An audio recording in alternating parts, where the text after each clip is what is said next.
porque él estaba hablando con los fariseos y con los judíos. Entonces, cuando ellos tengan fe en Jesús y lo alaben públicamente y lo bendigan, en ese momento será la segunda venida de Jesús, de nuestro Mesías. Yeshua está utilizando a los gentiles para predicar a los judíos.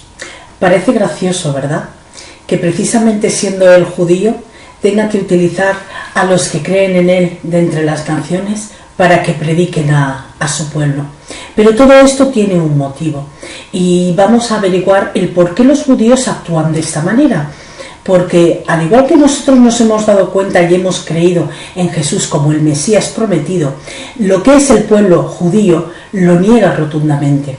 Es más, en la actualidad muchísimos judíos, tanto judíos como árabes, están poniendo fe en Jesucristo, en el Mesías. Y esto es una señal de que cada vez estamos llegando y estamos más cerca de la venida de nuestro Señor Jesucristo. Así que vamos a empezar. En el Antiguo Testamento se nos muestra de que Dios escoge a un pueblo y hace un pacto con ellos. Él les dará unas directrices y unos mandamientos que ellos tendrán que acatar y por ende Él los protegerá de sus enemigos. El propósito de que Dios escogiera a este pueblo y les diera unas directrices es porque estos tenían que ser la luz de los demás pueblos colindantes. ¿Por qué? Puesto que estos pueblos lo que hacían es que adoraban a dioses falsos y no sabían realmente cuál era el creador de todas las cosas. Así que los israelitas lo que tienen que hacer es, por su modo de vivir, por su conducta, es el predicar y el dar ejemplo a las naciones de que llevando los estatutos y los mandamientos de Dios era un pueblo más sano, más sabio y más fructífero. Pero ¿qué sucedió para que Dios dejara de lado al pueblo de Israel y se fijara en los gentiles, en el resto de las naciones? Pues fue muy sencillo. Dios les había dicho de que no tenían que mezclarse con los pueblos colindantes, no tenían que ser partícipes de sus obras, de sus sacrificios y de sus adoraciones a ídolos falsos. Introdujeron en sus enseñanzas doctrinas falsas de estos otros pueblos. Todos sabemos, y los que han leído el Antiguo Testamento, al menos parte de ello, todos saben de que Israel siempre fue un pueblo de dura cerviz. Muchas veces desobedecieron a Dios, aun viendo los milagros que Él hacía con ellos y que los salvaba realmente de tribus bárbaras, de poderles hacer cualquier cosa. Aun así ellos eran duros de cerviz. Pero hay que decir también una cosa, que el pueblo de Israel ha sido el único pueblo que ha tenido una masiva persecución por el enemigo número uno de nuestro Dios. ¿Y quién es? Obviamente Satanás. Satanás, su meta es destruir al pueblo de Israel, eliminarlo completamente de la faz de la tierra. Pero una de las cosas por las que se puede decir verdaderamente que Dios existe es porque existe Israel. Y también podemos decir que existe Israel porque existe Dios y lo protege. Ahora lo que sería normal es preguntarnos, bueno, ¿y qué pasa con Israel? ¿Dios ha abandonado a Israel? Pues vamos a dejar que sea la propia Biblia la que lo conteste. Vamos a leer el siguiente texto. Digo pues, ¿ha desechado Dios a su pueblo? En ninguna manera, porque también yo soy israelita, de la descendencia de Abraham, de la tribu de Benjamín. Estas son palabras del apóstol Pablo, y él dice claramente de que él también es israelita. Cuando utiliza la frase en ninguna manera, es una expresión como diciendo Dios no lo quiera, ¿de acuerdo? Entonces, ¿qué es lo que sucede? No todos escuchaban la palabra, ni creían en Cristo. ¿Por qué?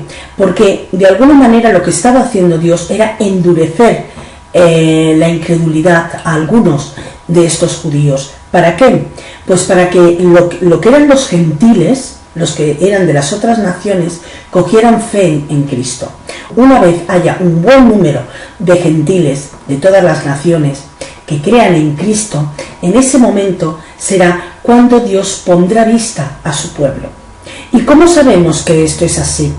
Porque vamos a leer el siguiente versículo, y del mismo capítulo, pero nos vamos al versículo 4. Pero, ¿qué le dice la divina respuesta? me he reservado 7000 hombres que no han doblado la rodilla delante de Baal. Así que vemos que Dios tiene un pequeño remanente guardado, pone 7000, ¿vale? Pero pone 7000 hombres, pero seguramente que serían también mujeres y niños, etcétera, ¿no? Y que dicen que no habían doblado sus rodillas a dioses falsos, a Baal. Es un remanente que Dios tiene. ¿Hasta qué? Hasta que se haya completado el número de los gentiles que creen en Cristo. Una vez que ya se ha completado el número de estos gentiles, es cuando Dios dirige su atención al pueblo de Israel y es cuando empieza la predicación. Quizás alguno de vosotros puede estarse preguntando, pero si Israel es el pueblo de Dios, ¿cómo va a ser posible que utilice a las naciones que se han hecho creyentes en Cristo para predicar a su propio pueblo? Pues muy sencillo. Aquí tengo apuntado testimonios de judíos que se han hecho cristianos, que han creído en el Mesías, ¿de acuerdo?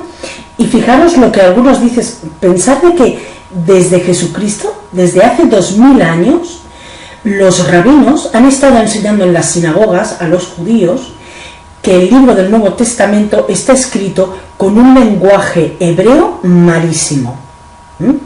Luego dicen, está lleno de historias falsas y se les enseñó a tener temor de este libro, porque lo hicieron como que el que leyera este libro era como que cruzaba una línea roja que está prohibido atravesar, ¿vale? Entonces ellos lo tienen completamente prohibido, el libro del Nuevo Testamento.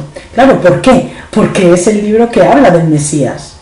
Y como os he dicho, Satanás lo que quiere es eliminar por completo al pueblo de Israel. La salvación, ¿quién la tiene? Tanto gentiles como judíos, la salvación la tenemos en nosotros tener fe en nuestro Redentor, que es Yeshua. ¿De acuerdo? Si alguien no tiene fe en Yeshua, no va a ser salvado, por mucho que haga muchas obras y por mucho que haga muchas cosas. En ese momento, como dice la Biblia, como dice la palabra, muchos le dirán, Señor, no hicimos tal, no hicimos cual, dice, no los conozco, apártense de mí, obradores del desafuero. Con lo cual, la única salvación la encontramos en creer en el Mesías Yeshua, es la única salvación. Entonces, como ellos han estado predicando estas cosas, es más, el pronunciar el nombre de Yeshua es una maldición y muchos escupen en el suelo cuando pronuncian ese nombre. Y todo esto ha sido enseñado desde hace 2000 años y hasta la actualidad a los judíos. Por lo tanto, alguien les tiene que hablar del Mesías de Yeshua. Y ahí es donde entran los gentiles, los de las naciones, que les predican. Luego, cuando han predicado a unos cuantos, entre estos cuantos judíos se van predicando entre ellos, pero pensar de que lo tienen que hacer con mucho cuidado, porque es que son perseguidos, ¿vale? O sea, tienen miedo de decir que realmente son creyentes y que tienen fe en el Mesías. Por lo tanto, es una predicación que se está haciendo oculta, pero que están saliendo muchísimas personas. Y no solamente, como os he dicho, en judíos, sino también en árabes.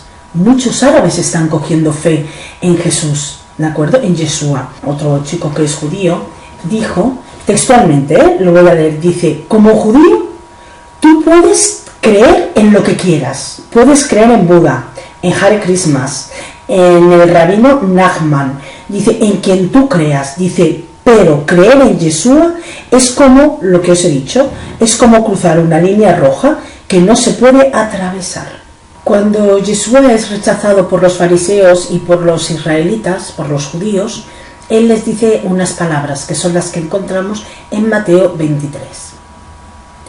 He aquí, vuestra casa os es dejada desierta, porque os digo que desde ahora no me veréis hasta que digáis, bendito el que viene en el nombre del Señor.